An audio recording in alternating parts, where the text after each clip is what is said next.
Spider-Man.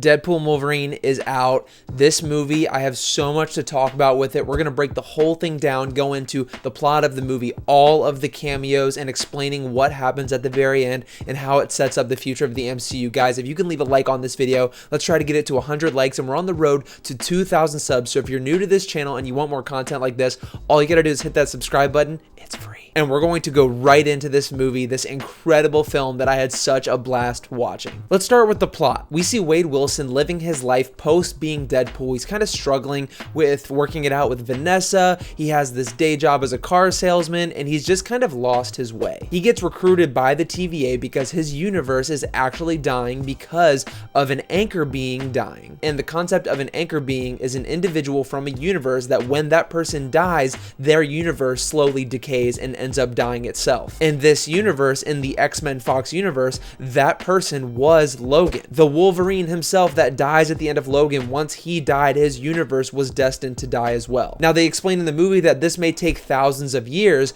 but now we know what anchor beings are and that Logan was the anchor being for the Fox universe. And the TVA pulled Deadpool out of the Fox universe because they were going to use him in order to get rid of other universes. He's this indestructible mercenary that the TVA is pulling from this reality because the universe itself is dying, so they might as well save someone who can help them do their bidding and get rid of other universes. And at first I was really confused because I thought this was during the reign of Kang before Loki season 2, but we actually find out that Paradox, the main TVA agent, is working alone, working just with a group of TVA agents underneath Loki, who is definitely in control here. He even complains that the TVA is doing things differently now than what they used to do when Kang was in control, and he's doing this on his own. Wade believes that the TVA is taking him in because of the events of Deadpool 2, where he takes Cable's time turner and goes back in time and changes a bunch of things. And one of these things that he does is he goes to Earth 616, to the mainline MCU sacred timeline, and tries to join the Avengers. We get a cameo from Happy Hogan here with tons of different things in his office that are reminiscent of the different MCU movies. And it was really just a hilarious scene with Jon Favreau's Happy Hogan turning Deadpool away from the Avengers. So the TVA takes him in, explains to him the situation, and Deadpool's not really flying with the fact that his universe is going to disappear, meaning all of the people he loves are going to die. So his goal is to find a Wolverine from a different universe and bring it to his universe, that way they can keep the universe alive. It's a very goofy comic book plot, but it's fun and it works. So Deadpool immediately goes to all of these different universes and finds all of these Wolverines. First, in the opening scene, they completely make a joke out of Logan. We know that Logan is such a beloved film, the ending of the Logan character for the Fox X-Men universe, and Deadpool goes to his grave, digs him up, and proceeds to use his adamantium skeleton to kill a bunch of TVA agents. Because he's going against the TVA now, he's doing his own thing, he's trying to save his universe. And this scene was absolutely wild. Seeing Deadpool using the skeleton of Logan from Logan was just mind-blowingly meta and just so funny. Deadpool then goes to many different universes and finds many different Logans to kind of try and recruit to bring to his universe. He sees the comic accurate, very short Wolverine, which was hilarious. We see Patch, the Wolverine, in a white suit with an eye patch on. We see the Age of Apocalypse Wolverine that has one hand and super long hair. We see an extremely muscular, jacked Wolverine who turns around and turns out to be Henry Cavill Wolverine. Now, I have no idea if this is going to be our 616 Wolverine in the distant future, because we know that Hugh Jackman is actually going to be staying with Wolverine for a little bit longer, at least until Secret Wars. But my God, Henry Cavill looked so good as Wolverine here. We also see a Wolverine hanging on an X-Cross, which is a complete homage to the Wolverine cover. We also see another Wolverine in the signature brown and yellow suit fighting Hulk. Now, we don't get to see an actual fight between Hulk and Wolverine, but we do get the recreation of the comic book cover, making us fans really want to see this in live action. He stumbles upon another Wolverine in a bar, and this is the Wolverine that he's going to be with for the rest of the film. This Wolverine is a complete failure in this universe, the complete opposite of what he's known for in the main Fox universe. He let all of his X-Men die. He refused to join the team and help them, and caused all of them to lose their lives because he wasn't there to help. So he's a very reluctant person at this time. He's not a team player, and it's up to Deadpool to carry this guy back to his heroic roots. And that's kind of the whole message of this movie. The past is the past. Those things happen. You shouldn't go back and change these things in the past because they make you who you are in the future. So they go back to the TVA, and Paradox, the main TVA agent, is laughing because Deadpool recruited the worst possible Wolverine Wolverine to bring to his universe, and they both get pruned and sent to the Void. The Void is where we spend majority of our time in this movie, and their whole goal here is to get out of the Void and get back to their universe so that Wolverine and Deadpool can make sure that their universe does not disappear. Even though it's not Wolverine's normal universe where all of the X-Men had died, it's Deadpool's universe, and that Deadpool needs a Wolverine in order for his universe to stay living. It's kind of confusing, but they present it in such a simple way, in a very fun and funny way. It just works for me. One of the first cameos that we get in this movie is when they enter the Void and we meet Chris Evans. Wade thinks it's going to be Captain America, but instead of saying Avengers Assemble, he says Flame On, and this is actually Johnny Storm, the Human Torch of the Fantastic Four from the original movies. This was such an awesome cameo, just getting to see Chris Evans back in a Marvel movie, but as a different character, a character that we already know, was great. And this movie is just a complete homage to the Fox era of Marvel films, everything that came before the MCU, and I know this is kind of a cliche term now, but it is a love letter to all of that. Johnny tells them that this place is controlled by Cassandra Nova, the evil twin sister of Charles Xavier, which we'd seen in the trailers, and she has a group of mutants that keep her safe in the Void, and she is actually the queen of the Void, essentially. However, there is a group of reluctant heroes that is trying to rise up against her, which we will meet later. We get a cameo from Sabretooth, of course, which we saw in the trailer, and Wolverine takes him out instantly. We also have Pyro, who actually takes the powers away from Johnny Storm and causes him to go completely powerless. Thus, they're all captured and brought to Cassandra Nova's base, where we see Azazel,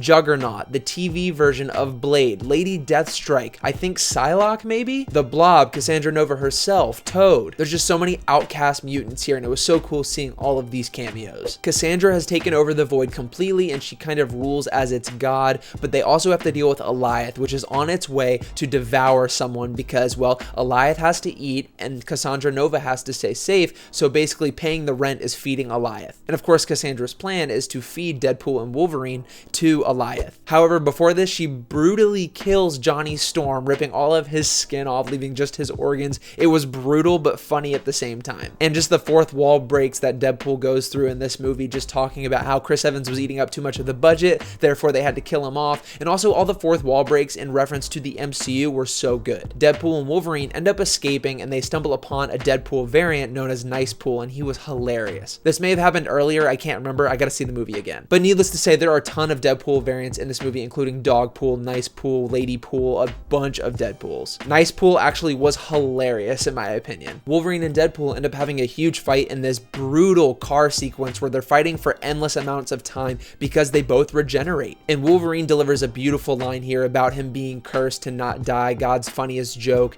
and just all of these things that Wolverine brings up really brings the heart to this movie, while Wade, Deadpool, brings the comedic relief and also a little bit of heart. Someone ends up finding them in the van all tied up after their long battle, and they actually take the van with them inside of it to their secret base. This is the other group of mutants, the good guys, and it's led by Elektra, Jennifer Gardner herself, as well as tons of awesome cameos that I'm about to go into. First up, we have X-23, Laura from Logan. This is the exact version from that movie, and man, it was so good to see her again. Up next, we have Channing Tatum as Gambit. I knew this was kind of a leak, and I didn't know if it was real or not, but seeing Channing Tatum as Gambit in live action with all of the moves he does in the later fight scenes, it was just so cool. I want to see him return. I want Gambit in the main MCU. But that's not all, folks. We got more cameos because we actually get the return, the impossible return of Wesley Snipes as Blade. This was a mind-blowing reveal for my theater. Everybody jumped up and they were super excited about it. They even make a joke in this movie about Wesley Snipes being the only Blade, and Ryan Reynolds as Deadpool is kind of just like,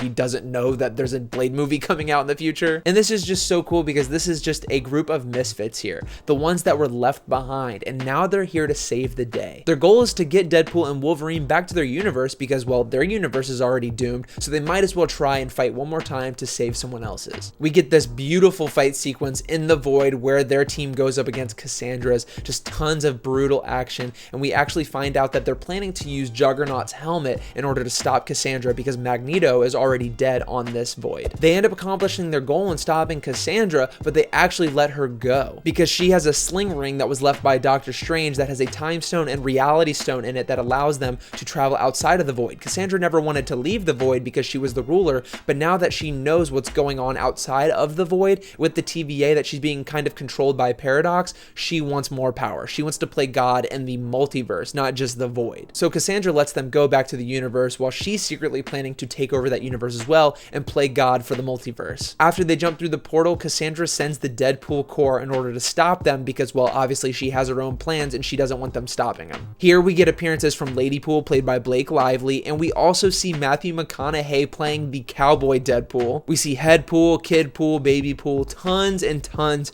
of different variants. And it's at this moment, after talking with Laura, after talking with Deadpool, realizing that he did screw up in the past, but that doesn't define who he is, and after talking about why he wears this suit. He wears the yellow and blue suit only because that's the only reminder that he has left of those people that he loved. He's doing this for them. He's doing this to prove them wrong and prove Charles Xavier that he was the person that Charles thought he was. And he even tells that to Cassandra, and when he explains that to her, she lets them go back home. Again, there's just so much in this movie, I've got to go back and watch it again. So at this moment, Deadpool and Wolverine are about to fight the Deadpool Corps, and Wolverine puts on the cowl, and oh my god, this was 20 plus years in the making, and wow, does it look incredible. This fight scene is the best Wolverine fight scene that we've had in live action, hands down. Just hundreds of Deadpools getting destroyed by the claws as well as Deadpool. I was just focusing on Wolverine here, ripping everybody to shreds. It was a brilliant fight scene that ends in a beautiful shot that is pulled straight out of a comic book with Deadpool and Wolverine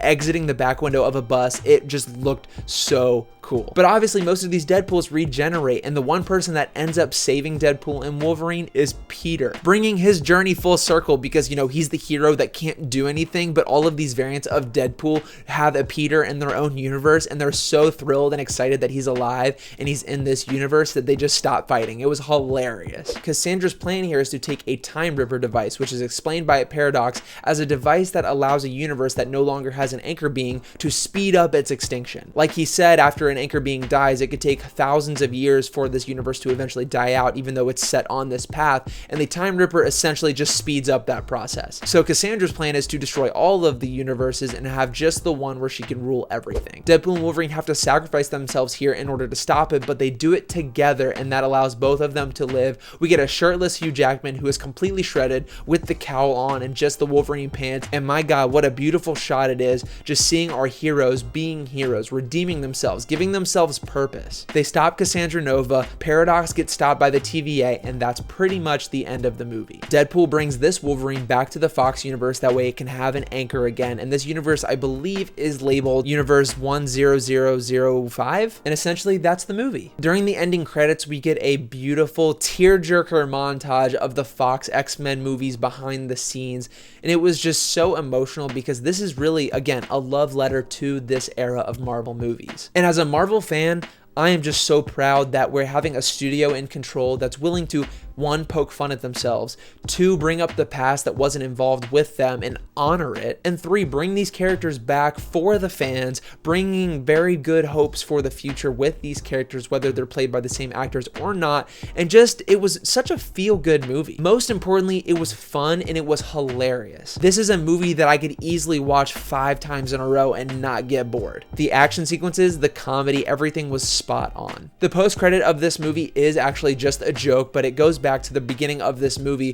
where Chris Evans' Human Torch is talking about how evil Cassandra Nova is. And Deadpool tells Cassandra Nova that Johnny was making all of these comments about her, that's why she kills him. And it was just really funny. Nothing too serious with the post-credit scene. For the future of the MCU, it's kind of open-ended. We don't know where these heroes are going to go. We know we're going to see Deadpool and Wolverine again, and we know we have this Universe 10005 to play with, but we also have the 616, and how these things are going to transfer over, I don't know. Is Henry Cavill the Wolverine of the 616 universe? We don't know. I'm still waiting to find out more. We have San Diego Comic-Con this weekend. Maybe some questions will be answered. Until then, guys, please leave a like on this video. Comment down below. I read every single one. I most likely will respond, and I will see you all very, very soon.